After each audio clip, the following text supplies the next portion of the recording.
Welcome to My Hometown, the program that explores clubs, organizations, businesses, and issues across Nassau and Suffolk counties and sheds light on the different towns that are making a difference. A great day to you and welcome to another edition of My Hometown on the voice of Nassau Community College, 90.3 WHPC. I'm your host, Bill Horan, along with Nassau Community College student Zach Turkel. Our special guest today is Jennifer Cona, managing partner of the elder law and estate planning firm of Genser, Dubow, Genser and Cona, located in Melville, Long Island. Ms. Cona assists seniors and their families with the preservation of assets, Medicaid planning, estate planning, wealth transfer strategies, estate litigation, guardianships, and disability planning. She also assists clients with planning for long-term care needs, including home care, assisted living, and nursing home care. Ms. Cona is a frequent lecturer on the elder law and estate planning topics and has been featured in both local and national media. She will be speaking today about aging on Long Island and some of the common pitfalls to avoid when planning for your future. Jennifer, welcome to the show. Hi, thanks for having me. I'm a perfect example of aging on Long Island. I've been aging here for about 70 years, so we really need your help. You don't have to worry about me, Jennifer.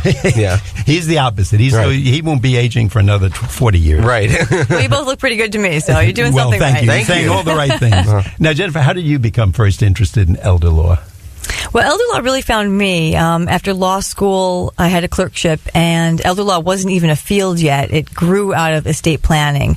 But there was starting to be a movement where people wanted to protect assets, and they wanted to find a way for the government to help pay for the cost of care, because the cost of care was rising so much, and people could not afford nursing home care or home care because it was just wiping out the average middle-income family.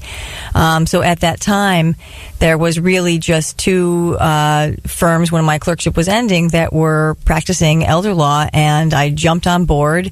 Like I said, it really kind of found me. I cut my teeth doing that. I started my own practice after that in Manhattan, brought it out to the island after that, and it just kind of took off, and I absolutely love it. I'm really glad that I found so early in my career my real passion, because it's just an amazing field of law. It changes all the time. You're helping people in incredible ways. You're helping multiple generations. And it's just really, it's challenging, exciting. It allows you to be passionate and compassionate.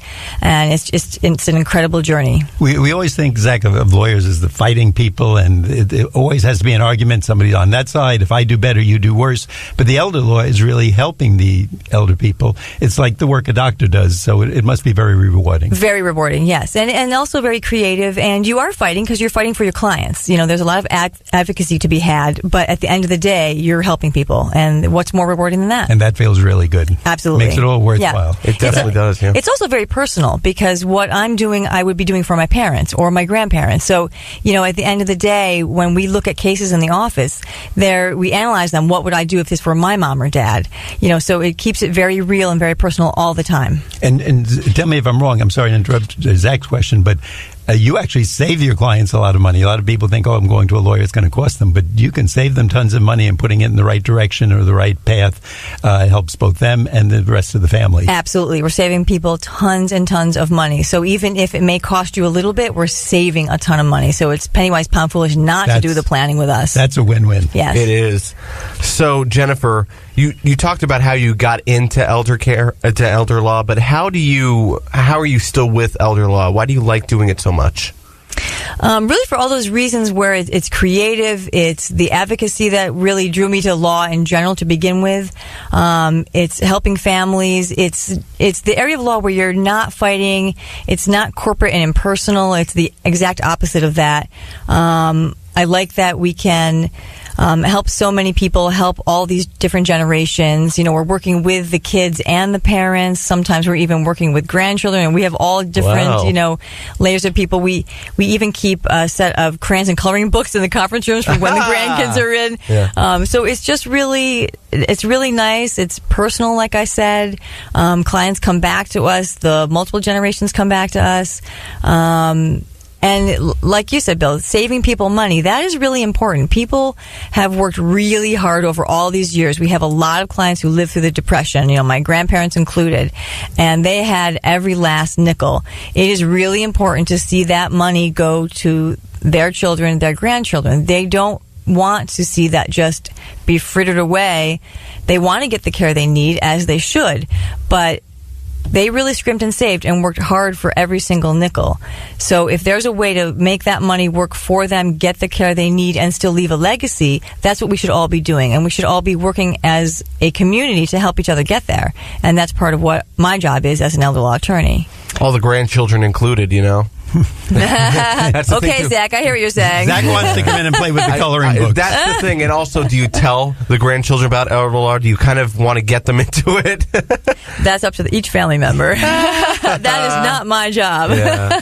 How much you know about your parents or grandparents' assets is up to your parents and grandparents. Well, they don't tell me that stuff, unfortunately. Might be a reason for that. I'll tell you more about Zach after the show. We know a lot of bad things about him. Now, Jennifer, your firm is Genser, Dubow, Genser, and Cona. Obviously, that's you. Tell us about it. When was it founded, and how big is it? So I brought the elder law practice into the firm about 20 years ago. I started it in the city at that time. It was just me as a solo practitioner. Then I brought it out to Long Island about a year later. We're a 35 people firm now. That's quite big for a Long Island firm. Yeah, we're one of the... Must be a lot of old people running around. There's a lot of old people running around. Yeah. Yep, and there's a lot of people who need help. That's right. And we're there to help and them. You're there. That's great, yeah. Yeah, so we're one of the largest. We have a great reputation. We do right by all of our clients, and really it's just born, I think, out of, like I said before, the philosophy of, if this were my parent, what would I do? That's just a very basic principle, but that's what guides us, and that's sort of our, guiding principle and guiding star of how we analyze every single case and how you do the right thing by everyone. Jennifer, before we go to Zach's next question, we've been mentioning your firm, Genser, Dubow, Genser, and Cona. Where are you located? And if someone is hearing this and say, oh, I've got to talk to Jennifer about my mother, my aunt, my father, how do they get in touch? We're in Melville. We're at 225 Broad Hollow Road, which is the 110 corridor. You can reach us at 631-390-5000. You can also go to our website, which is genserlaw.com, GENSERLAW.com. And you can also email us at elder@genserlaw.com. And Jennifer's name is Cona, Cona, so if you're looking her up, you can find her. And as she said, Melville is perfect. If you're in Nassau, Suffolk, Queens, easy to get there. You're kind of right in the middle, so perfectly located. Indeed, thank you. There you go. So, Jennifer, what are some of the common pitfalls to avoid when planning one's future? So, I'm a young person, so I don't really need to worry about that. But let's say 20 years into the future, what do I have to avoid? There's really a couple pitfalls, really two major ones. One is not taking action. Some people will put their head in the sand. They get overwhelmed. There's a lot of misinformation out there. We were talking a little bit before we went on air about misconceptions. What's the look back? Is it 3 years? Is it 5 years? What can I do? What can I not do? And the other thing is that people will get information either online or from people in positions where you think they should really know what they're talking about, which could be, let's say, social workers or discharge planners in hospitals, things like that, where you would think they for sure would know the rules, as to what you can do if you're going to, from a hospital to rehab, let's say, and they're talking to you about Medicare and Medicaid issues. So people get a lot of misinformation, and then they start to shut down because it's just too much coming in, and they don't know what to do, and they don't know what's going to happen next. And so they'll tend to not take action. That is the worst thing you can do. You have to plan ahead. You want to plan ahead to protect assets. So not doing anything is the worst. Not getting the proper advice is the other pitfall. So again, because of the misinformation, you have to get proper advice. What people need to know is that it's not one size fits all when it comes to elder law. The rules are very different depending on the kind of care you need and even the kind of family you have. So if you or your loved one need care at home, your rules are going to be different than if you need care in a nursing home. So, for example, in the home care situation, there is no look back. You can transfer assets and someone can get Medicaid care at home right away.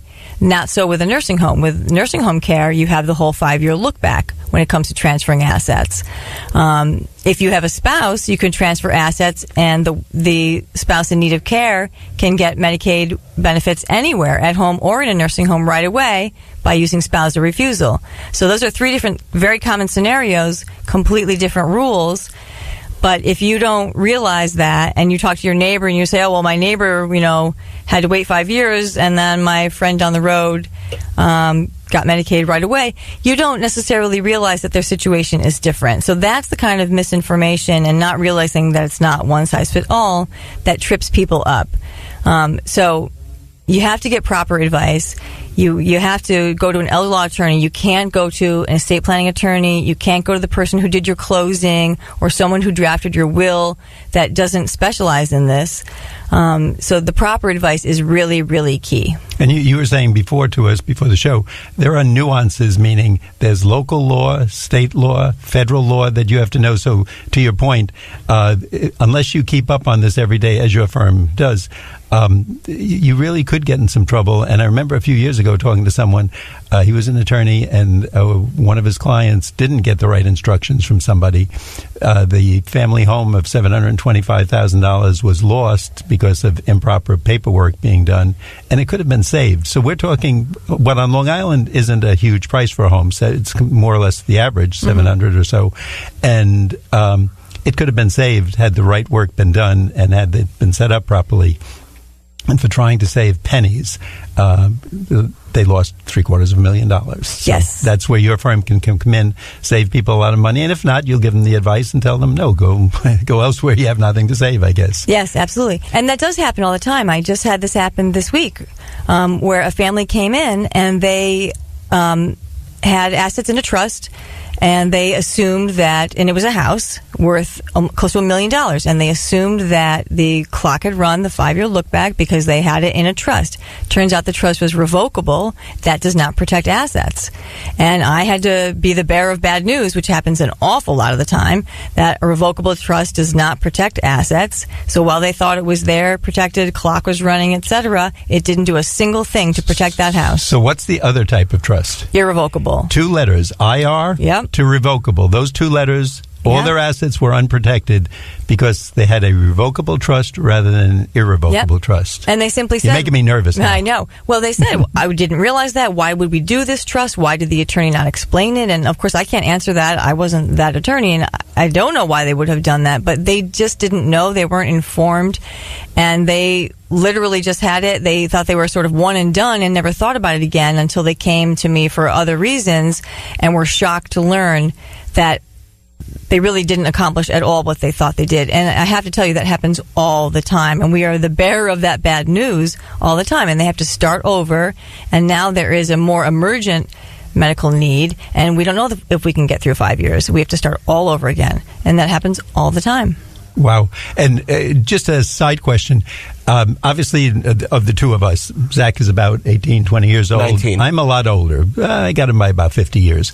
So typically when someone comes to see you, is it the Zach part of the family, the younger one, bringing me, the old guy, in for the planning? Or is it me, the old guy, saying, I want to set up planning so if Zach were my son, things could be taken care of for him? Who kind of is your client? It really varies. It's a lot of clients are people looking to retire, so it could be, mid-60s. There are younger people that come to us. Let's say they've just had a child and they're looking to do their estate planning. They want to set up wills because they have a new baby and they want to name guardian for minor children. Or it could be the baby boomers coming in with their parents, looking to make sure parents' assets are protected. Maybe they're in their 50s, parents are in 80s, things like that. So it really runs that whole range of people. And even asset-wise, it could run the range from middle-income people to people with, millions and millions of dollars. So elder law and estate planning really covers the whole range of ages and the whole range of asset levels. You make it sound so interesting. I think we all want to get a book on it and read more now and talk to you and find out and maybe go to one of your seminars. We actually have a great guidebook. It's called Your Guide to Elder Law and Estate Planning. I didn't know that, so this is not topics. Free publicity. So, but you can call the office and get it. Call us at 631-390-5000 and ask for the Elder Law Guide. We like that better than cheeseburgers.